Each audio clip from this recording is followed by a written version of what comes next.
Hi, and welcome to a tutorial on JavaScript. Today's tutorial is part 2 of loops. We will be discussing the do-while loop. The do-while loop differs from the while loop in the sense that you're going to create a word do, and then inside of that you're going to write your code. Afterwards, you're going to write a while, and then you're going to create your conditions. We are going to start today by writing a function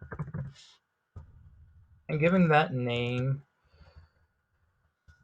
do while loop with a opening closing parentheses and curly braces. We're going to create a variable I, and we're going to start I equals 1, and we're going to do a variable for output, and that equals an empty string. We are then going to create the do while loop. We do that with the word do, and then in curly braces we write our code. We want to create code that prints 1 to 10 on the screen. To do this, we need to do output plus equals output plus I plus a line break so that we can put it on separate lines. We're going to do an incrementer. An incrementer is nothing more than a way of incrementing each time the loop is gone through. So the incrementer is I, so each time the loop goes through, I is adding 1. I++ is a simple way of making I add 1 each time the loop is executed. Another way of doing this is I equals I plus 1. We'll do the same thing.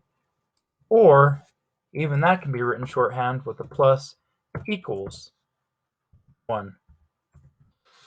When you have a plus equals 1, it's nothing more than saying I equals I plus 1.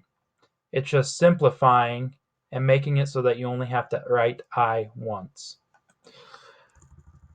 For our purposes, we're just going to use I++.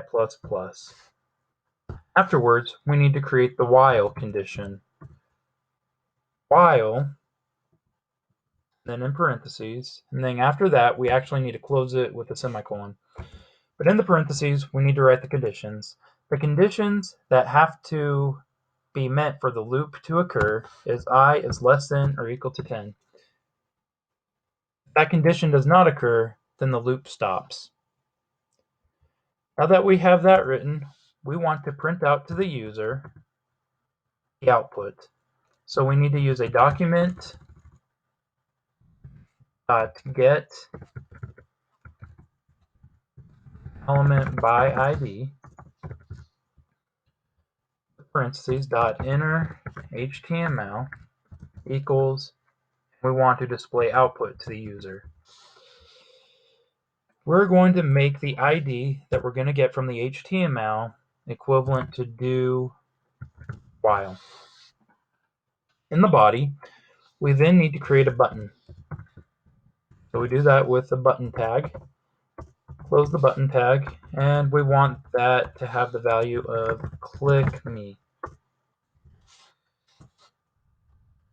Inside the button, we need to give it a type equals button, and we have to add the onClick event handler. We just do that by writing onClick. When the button's clicked, we want to execute the do while loop function. So we need to write the do while loop inside of here with the opening and closing parentheses. Now that we have that created, we need to create a div that the results will be placed in. We do this by creating a div, and we're going to give that div the ID of what we have in the document.get element by ID, which is do while.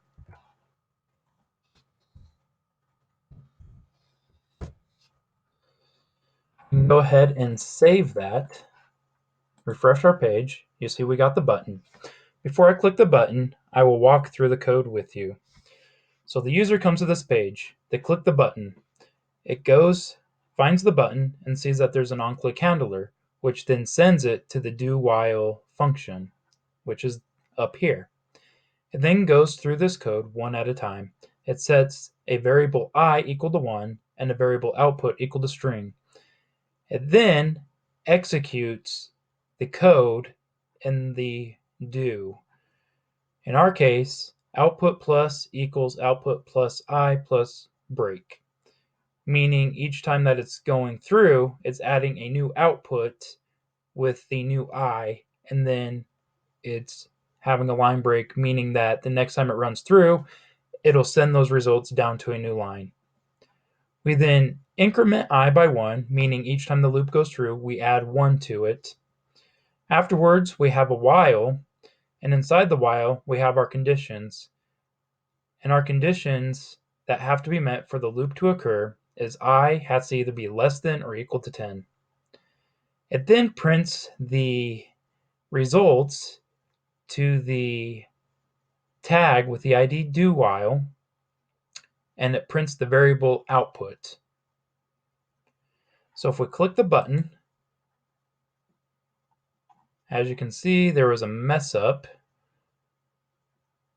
and that's because we don't actually need this output. We can actually go ahead and delete this output. It is not needed. We can go save, we can refresh, and we can click again. And as you can see, we got 1 to 10 on our screen. So in closing, I have taught you the do-while loop. The first thing to do in a do-while loop is you place your code inside of the do. Afterwards, inside of the while, you create the conditions that have to be met for the loop to occur. Thank you for watching.